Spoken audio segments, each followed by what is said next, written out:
Hello and welcome to the show.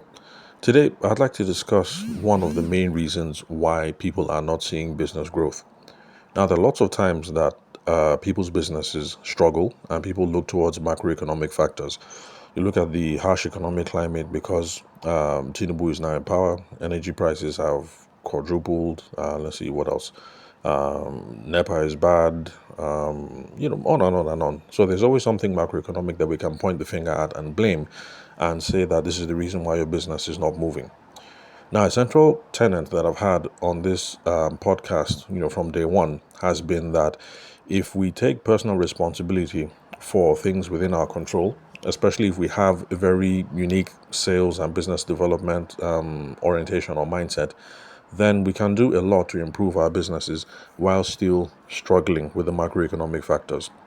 So, yes, cost of running your generator, if you're someone who produces trinkets and things like that, yes, we know that the cost has gone up, but there are ways that if you employ a unique sales and customer centric focus, you should be able to cope, you should be able to adapt, you should be able to get by, you should be able to breathe until you can start dealing with the larger problems.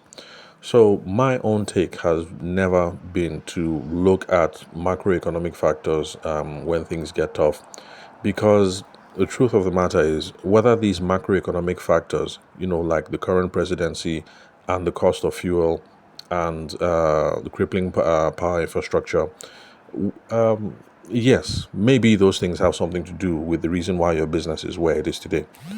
But I do not pay attention to those sorts of things because even if those are critical and significant factors about where you are today, you're not in a position where you can actually do something to improve the outcome. There's nothing that I individually can do that is going to improve fuel prices or make sure that if I think the politicians are my problem, there's nothing I can do to get rid of the politicians today.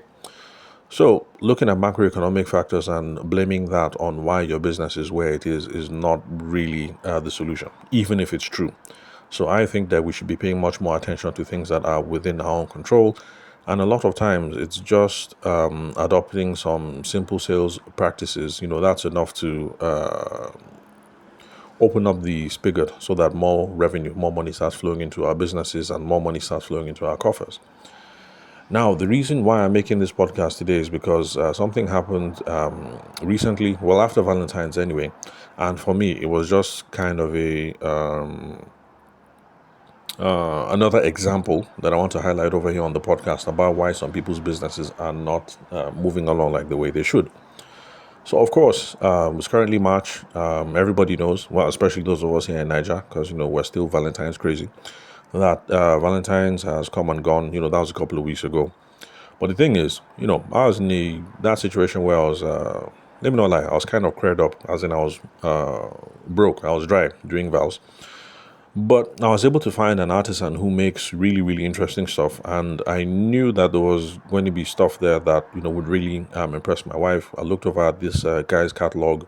We chatted back and forth. We agreed about the items that were going to be customized, what the so I can't remember what these things are called. Like when you have a pendant on a chain or something on an earring, there's a term. And so if you're working with artisans, you can get to customize it. You can get to say, okay, I like this chain, but instead of a golden butterfly, can we put a unicorn made of amethyst or whatever? So when you're working with artisans, you can customize that kind of stuff. And my wife is impressed when I don't just get any kind of gifts, but there's a certain level of thought that goes into it. So I negotiated with the guy, we agreed on everything, and I'm like, to be honest, right now I'm dry, so I can't pay you now, but I can sort you next week. Next week, I'm expecting some money. The guy says, cool. I said, okay, no wahala. Then next week comes along. I pay the guy. I get the goods. Everything is nicely gift wrapped. I hand it over. Well, I didn't hand it over to my wife. I just left it lying around so that she would discover it, and it had the intended effect. So Valentine's in my own household. So excuse me. So Valentine's in my own household was a week late, but she loved the gift. She wore it. Things didn't come the way I thought. Because, when you look at pictures, some things seem larger than when they come in real life. But the thing is, my wife loved the gift and she has worn it several times since then. Not just the chain, the pendant, but also the earrings. Now, the reception, should I say reception? Anyway, the way that my wife received the goods, I mean, so I should stop calling them goods, the present. So her reaction to the present was really nice, and I'm glad that things worked out the way that it did. But here's the thing: the artisan that made these things is never going to know that because he didn't call to say, hey, bro, what's up? How far now? So, how did it work? Delayed Valentine's. Did it work? Was Madam impressed? What did she think? Did she like it? Ah, correct. Nice one, nice one, nice one. Hey, bro, I'd appreciate it if you know other people just like you, husbands who are trying to spice things up with their wives. If you know a couple of people, two and three, I'd appreciate if you can send me their phone numbers. Let me see if I can. Let me see if I can move my ministry. Because me and that guy, we had that kind of rapport. We could talk like that. So he didn't worry about the customer success function and customer satisfaction. So he didn't call to find out how do things go. And then he doesn't have a plan or is not concerned about the repeat business and referral part of the equation. So he didn't ask me who else I know that could be interested or if there are other people that I want to get stuff for. Because, of course, Valentine's is not just a wifey thing. Valentine's can also be a momsy thing or a mother-in-law thing. So you'll be like, cool, correct. So she liked it. What about Momsy now? You won't get something for Momsy. What about your mother-in-law? We have this range, we have this, we have this. I understand you said that things are tight, but no wahala. Instead of looking at this range or instead of looking at this material, let's look at this, let's look at this. We can do this one, we can customize this one like this. How far? What do you think? It's a conversation that people should be having.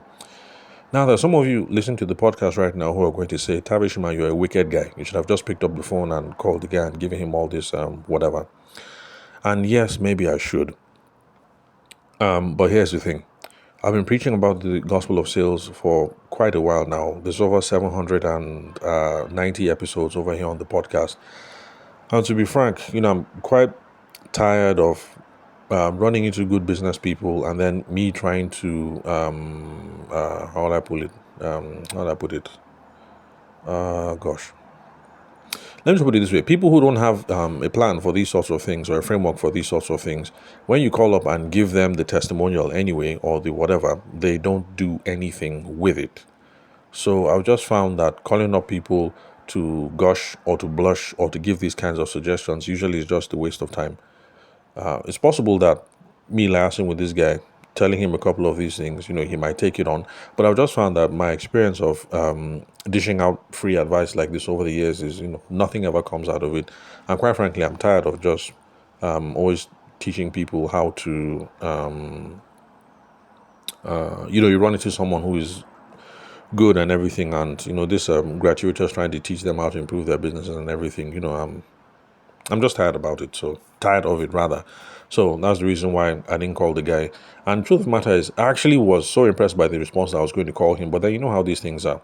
I was going to call him, but then my older son called me, and then we spoke about something, and then the baby had something else to do, and then it was nighttime, and then me and wifey, there was this movie that we were supposed to watch on Netflix that we hadn't watched. So we watched the movie. So from Netflix movie, there was gist that we hadn't gisted, and then next thing the next day, and okay, I'll call the guy, and then I put it in the calendar, and that's how I just never called the guy, Sha, and then time just passed.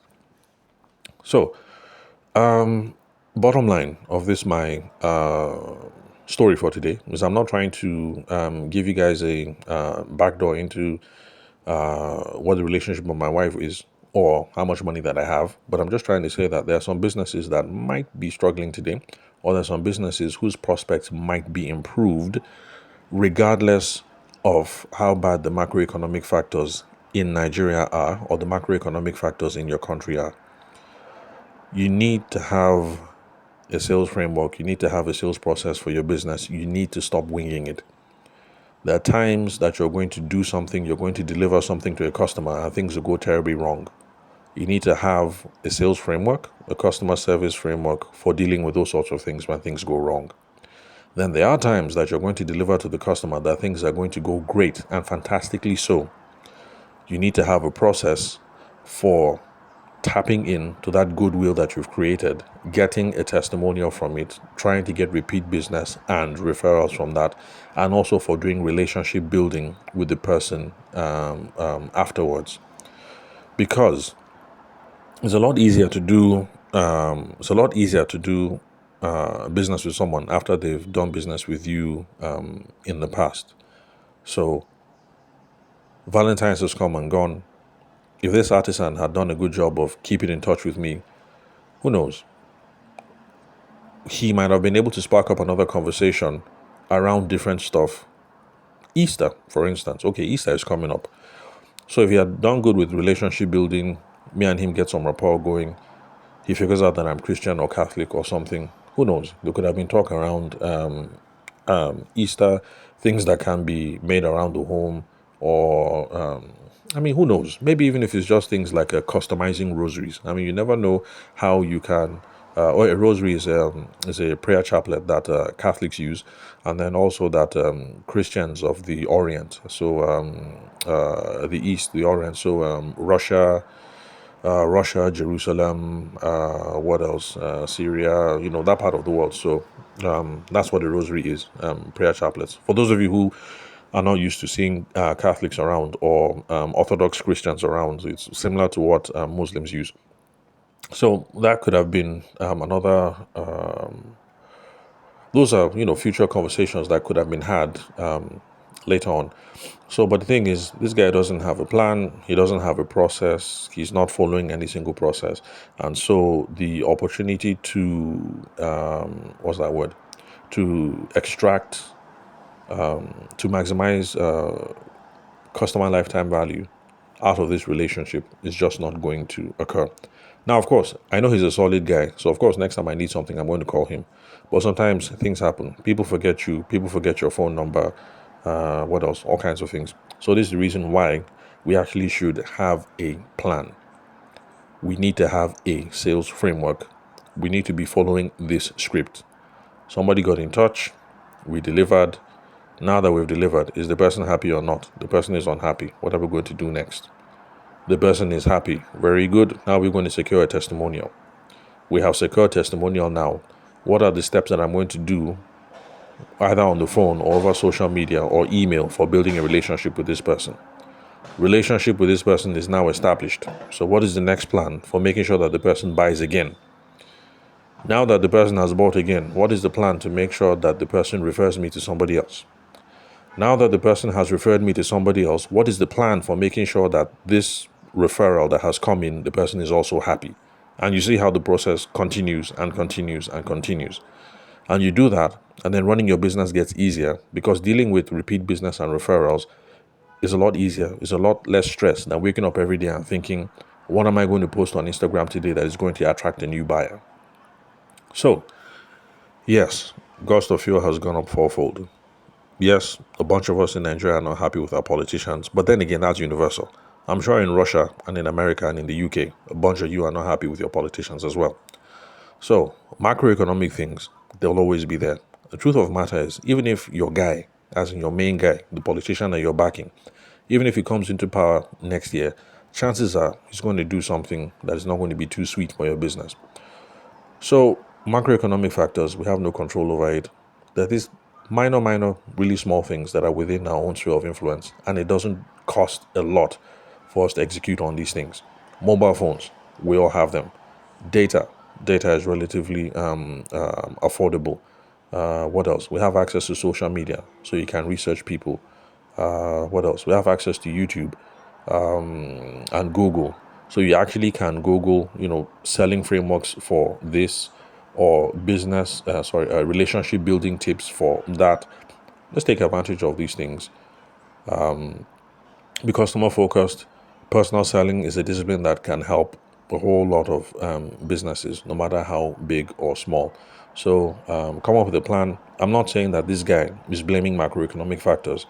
I'm just saying that, me hanging out with people every day, I see the number of people who do blame macroeconomic factors. But I'm just trying to say that, yes, there's a whole bunch of stuff that we have no control over that is messing up our businesses. But then there's some very, very small things that we can execute today, tomorrow, next week, next month, next year that will help improve, that will help increase our ministry and make things easier in the wallet and in the household. So that's it for today, pretty much. Well, this was not what I wanted to talk about, so I think I'll still make the podcast episode later in the day, the one that I intended to. That's about buying signs. If you don't know what the buying sign is, then just make sure that you catch the next podcast episode. It'll drop later on in the day. So that's it pretty much. Thanks for your time and attention. Remember to connect with me on WhatsApp. I love hearing from you guys. The number is 080-6466-2140. Country code is +234. You can also hit me up on Telegram. I respond to WhatsApp more, but Telegram, yeah, sure, no problem. I check it once in a while.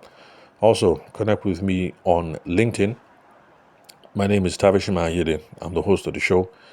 Don't worry about the spelling of my exotic name. You will find it at the link where you're currently listening to this episode. You'll find the spelling of my name, and you'd also get my email address. Oh, by the way, for those of you who keep saying that my name is exotic, my name actually is not exotic. It's just that you haven't run into lots of Tiv people. In Benue State, I hear someone shout Tabishima, I don't assume it's me because it could be any other Tabishima. And I remember when I opened up my Facebook profile, a donkey years ago, I was thinking, I don't know what I was thinking, but I decided to search. And at the time that I opened up my Facebook profile, back when I was in uni, there were already 20 Tabishimas that were there. So, the name is not as exotic as it sounds. You just need to broaden your horizons. You need to meet more Nigerians from other parts of other parts of Nigeria, of course. So mix with more people, Middle Belt people, Niger Delta people. In fact, I'm one who I could even use that advice myself because I've been mixing around more people, asking more questions, and you get to have some interesting conversations. You assume that, okay, this person is Yoruba because I had one of those encounters. I assumed this particular lady was Yoruba because of the surname. We started talking, and then it turns out that she's Niger Delta. She's actually from Nembe, and then I get to find out about different cultures, things like that. So the name is not as exotic as it sounds. And for Nigerians, try and broaden your personal horizons. Have much more personally, what's that word? Personally engaging or insightful conversations. Yeah, and discover the rich cultural tapestry that is Nigeria, because there are lots of other tribes and ethnicities beyond Hausa, Igbo, and Yoruba that you can learn from. And there are lots of more exotic, in quote, names out there that it would be exotic names and cultures that it would be nice to know and interact with. So thanks for your time and attention. I'll catch you guys at the next recording.